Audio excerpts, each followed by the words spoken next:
All right. Good afternoon, everyone. Good afternoon. Good afternoon. Hope everyone's doing well. Fantastic. If you guys can just verify if you can hear us and see us, that would be great. And we will begin momentarily. Just give it a minute or two and we will get going. As always, I have Mr. David Jarvis and Matthew Todman as well on the call with me. And today's topic we're going to be talking about actually is going to be well, we're talking about exactly what we're doing in the fund, all the great stuff that's going on in the markets. The markets have been really good so far this year. But one of the things we're talking about is how does the market behave in an election year? Because election years are a little bit unique in the sense that whatever party is in power, they want to remain in power. And how do they do that? Well, they have to make sure the economy and the stock market's doing well, because if people are in a bad mood, might not get as many votes as you possibly thought. So that's one of the themes that we want to go over today. So we're going to go over the economic activity and the themes today. I'm just going to share my screen quickly, guys. Well, actually, I'm sharing. I'm sharing my screen. Oh, you want to share your screen? How about Yeah, I yeah, share yeah. my screen, Matthew, since I'm going to be the one going through the majority of the presentation. Let me just share my screen, okay? All right, go ahead. Thank you. All right. All right. All right, guys. Wednesday, June 19th. It is a holiday in the United States, so there is no trading today, but this was a few days ago. We're going to talk about, like I said, a little bit of what's happening. Current themes. Summer rally during an election year. This is important. Now, election years, like I said, they're a bit different, right? They're not the same as other years because it's like, if I don't know if you guys watch any pro sports, but it's like a player in a contract year. They seem to have really good years the last year that their contract is expiring because they want to sign that big new contract coming up. It's very similar in the stock market and the economy. The Democrats are in power right now. They know the polling numbers, and they're going to throw the kitchen sink at making sure the economy and the stock market is doing quite well, so people are more likely to vote for them. So we're going to talk about that. We're going to talk about our positions and what to look out for the next few weeks. One of the things that has been occurring is that volatility has been very low for a long period of time. Now, as Warren Buffett said, when others are greedy, be fearful, and when others are fearful, be greedy. There's a lot of greed out there right now, and that has continued for some time. So, summer rallies have been slowest season for stocks. So summer has been the slowest time, and we know that, right? Sell in May and go away. The S&P has risen about 56% of the time. That's not up 56% of the time, but been positive 56% of the time between June and August. Now, this market has been, there's some background noise there, guys. If you want to just mute yourself, if there's any noise. Everything good there? I can't hear anything anymore. Yeah, I could hear it before. Okay, my apologies. Okay. Yeah, so the market has been up 56% of the time between June and August. Matthew, if you could just take care of that, see where that noise is coming from, that would be greatly appreciated. Investors normally wait for corporate earnings before committing next year's asset allocation. But anyways, 56% of the time, the market is up. Okay? Between June and August. Now, July generally is the only good month of the summer, but it's a bit different in election years. Okay, so this being an election year, we know that the US election is in November of this year. We're going to talk about the weak months, which is June to August, and they tend to be stronger. But the difference this time, like I said, the stock market has been rallying since the end of October. It's been on a torrid pace. Right? And when we've been trading long enough and investing long enough, though, that when you see volatility, VIX around 12, 11, 13 for an extended period of time, something is going to happen and there's going to be a pullback. We've been waiting on this pullback for quite some time, but it hasn't arrived yet. It doesn't mean it can't arrive, but it hasn't yet. Okay. So if we're in an election year and we're perhaps due for some rate cuts this year, this could be very good for the stock market. But the stock market has priced lower than already. But we're still remaining cautious in case volatility spikes, which it may. But volatility, for the most part, has remained subdued for 2024. David, Matthew, you guys have anything to add here? No, I think there's a few. Obviously, there's a few headwinds here, guys. VIX being really low is one of them. Traditional summer months, as Omar was saying, is the other. But an election year, we have to really see if that pans out. So far, it hasn't. But the VIX being super low, that's certainly literally every call I am on discussing this. That is a concern. David? Not much to add other than VIX is it's in some way, as you know, everyone calls it a fear gauge, that people aren't being fearful because it's so low. Another way of looking at it right now is, are people being deluding themselves as to what's going on? There are all kinds of risks out there, not just forgetting the geopolitical, but also including the economic. We're just ignoring them. So maybe that is the information that we should be focusing in on. We are ignoring risk. That's a very interesting concept. But other than that, nothing. Yeah, the concept of ignoring risk right now, again, remember, when volatility is low, you're going to have to expect volatility to increase. VIX has been hovering around 11, 12, 13 for about 8 or 9 months now. Now, the mean is about 16, so we're due for a pullback or an increase in volatility. We did have a pullback and an increase in volatility in April, but it was very short-lived. So another pullback here would not be unexpected. When that pullback occurs, we will look to get more fully invested and be more aggressive. But when volatility is this low, you're simply not being rewarded a lot for your naked put writing or cash secured put writing. So here is some statistical evidence talking about summer rallies in an election year. You can see, and this is the S&P 500 from 1950 to 2023. June, July, and August, they're not bad months. They're actually pretty good. Now, July tends to be the strongest month in these summer months or in the non-favorable period of year. But June and July and August are reasonably strong this year. Now, again, in election years, this is in election years. This is an election year. Summer rallies, of course. This whole thing is about election years. This is all about election years. This is the year that we're in right now. September and October, not good, right? And that's traditionally the way they've been. Now, the question is, are we going to get a pullback? Because if you look at January, February, March, April, May, we haven't really had much of a pullback. And the markets will pull back at some point in time. Now, let's just take a look at how the markets do during election years, okay? Now, this is the S&P 500 returns after 100 days. 100 days. You can see all the election years on the left-hand side, and you can see returns on day 100 and the rest of the year. So even the rest of the year should bode quite well if it goes according to what it has historically. The average return in the remaining part of the year, 8.8%, median 10%. Now the question is, will there be a pullback prior to that happening? And the likelihood is there probably will be. No one knows when, what the degree of that pullback is. But what happens when the markets are really extended like this, any sort of bad news, any sort of geopolitical event, any sort of bad inflationary data, that can really have the market pull back. And all that good news is being priced in. I think there's a high likelihood of a pullback here. But we do know, again, that not only are the summer months pretty reasonable, pretty good for the stock market, we also know that the year is probably going to end quite well because the two strongest months, November and December, are still have yet to arrive. And again, if you look at September and October, they're not that bad. This is a very good year traditionally for the stock market. And also another thing is, if the stock market knows that the Republicans are more than likely going to win this election, if that's the case, whether true or not, the Republicans are viewed as being better for the economy, better for the stock market. That could propel the market higher, just that fact. David, Matthew, anything to add here? Yeah, go ahead, David. No, I'm collecting my thoughts as somebody who's been a follower of politics, not just in Canada, but the United States, around the world. I'm just fascinated by this year's election.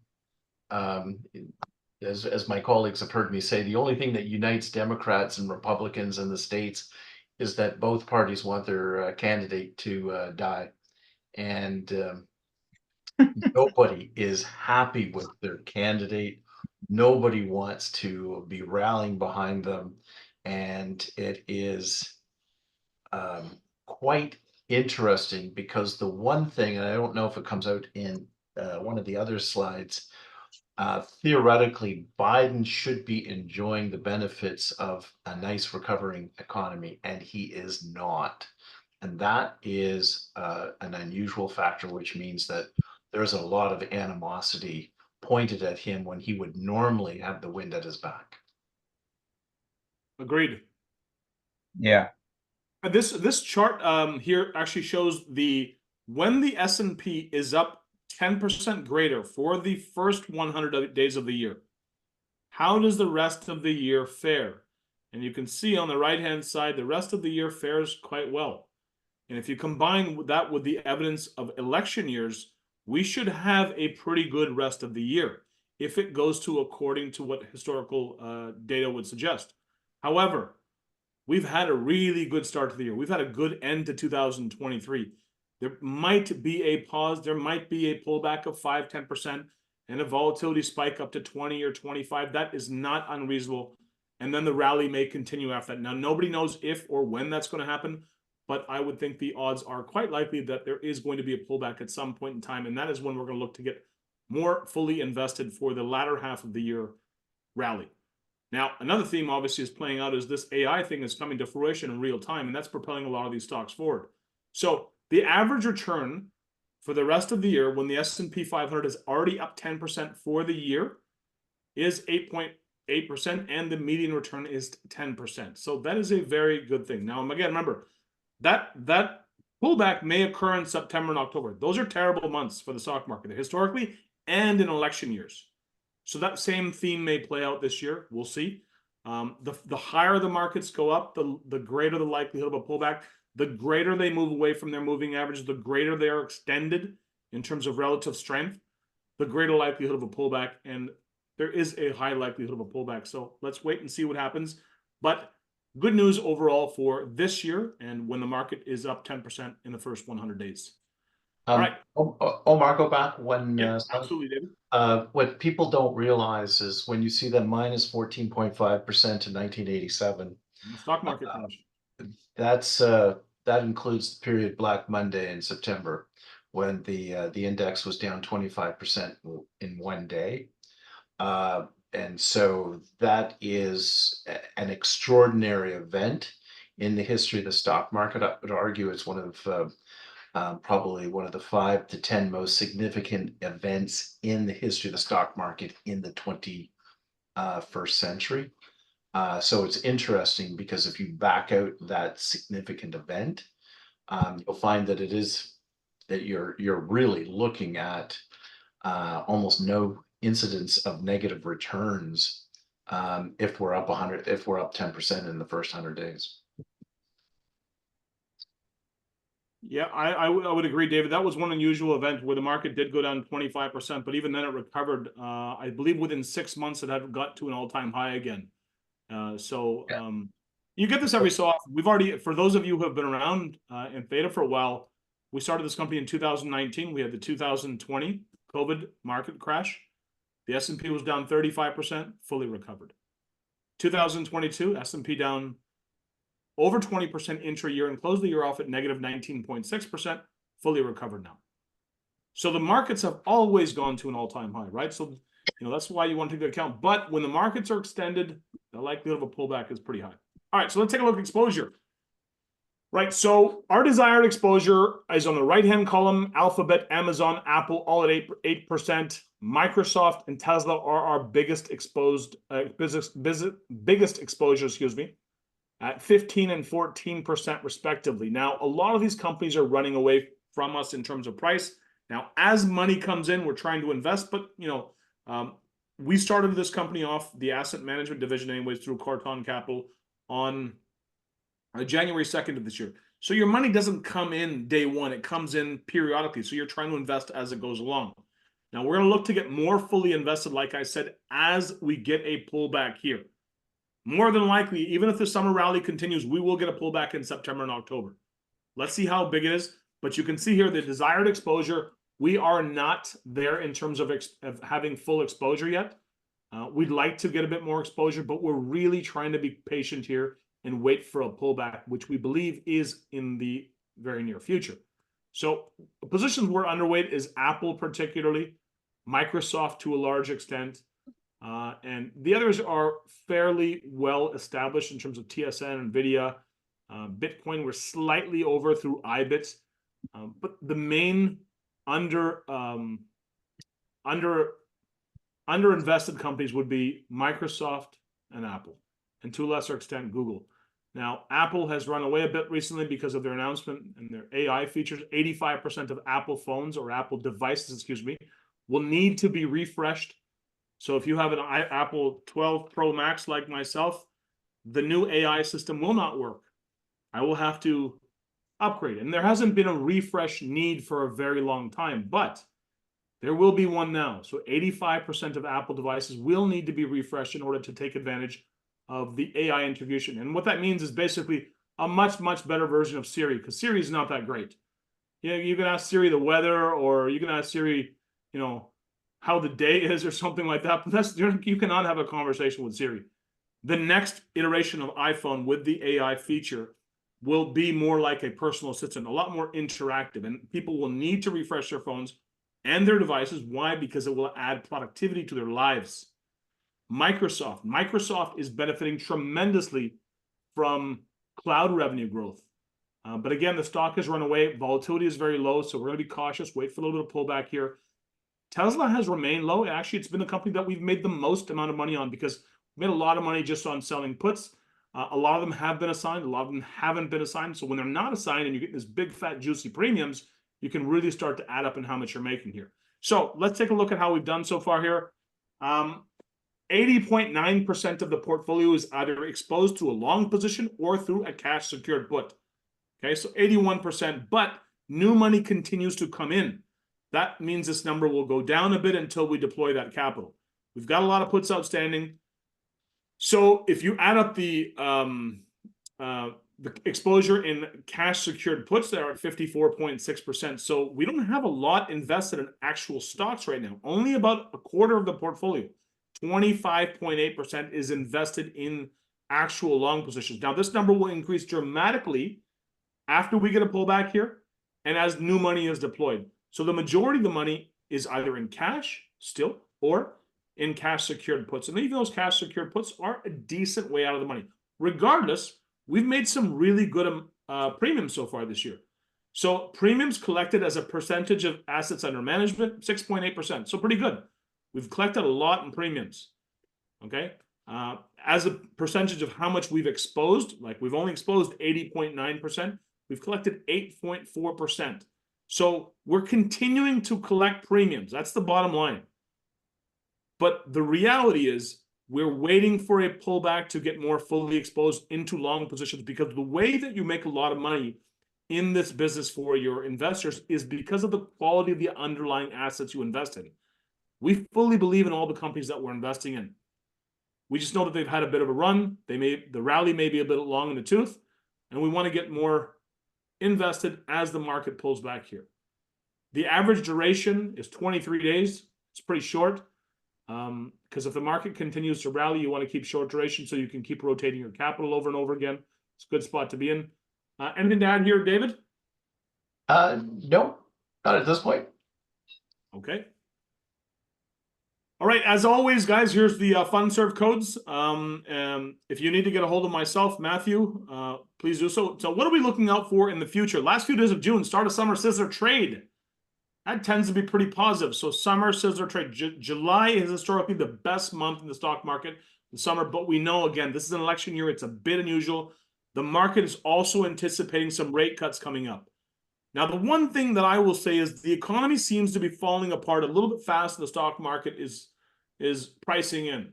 If the economy falls apart really quickly and people no longer have money to spend and we get a bit of a problem, yes, that will probably lead to some pretty good rate cuts. But at the same time, it could also lead to corporate earnings being lower. So we'll see what happens. And the main thing, as this year's theme is the election, the Republican Party is in lead. That's a good sign for the stock market. And I just wanted to go back and just show you this chart one more time. This is the main thing to look at for this year, guys. June, July, and August are still decent months. So if you're going to be writing some puts, you know, and you want to be a bit aggressive, you can probably write some puts closer to the money. If this is historically accurate and we have the same sort of theme play out. So being aggressive, writing puts the money allows you to collect a lot in premiums. But please do understand, you're not getting paid a lot for those premiums because volatility is low. Ideally, you want to look for historical volatility, implied volatility to be higher than historical volatility. When the stock market is rallying, that may not be the case. So right now, a lot of stocks, especially the ones we're following, implied volatility is lower than historic volatility. So ideally, you want to see that number implied higher than historic. And then looming on the horizon is September and October, the worst 2 months of the year. So more than likely, there will be a pullback. Who knows when, but more than likely, at the latest, September and October, we will get fully invested and take advantage of these downturns. In the meantime, we will continue to collect some pretty sizable premiums, which has been very, very nice in anticipation of the latter half of the year rally. All right. If you have any questions, contact myself, Matthew. And if there are any questions right now, I will be happy to address them. Please read this disclaimer at your leisure as well.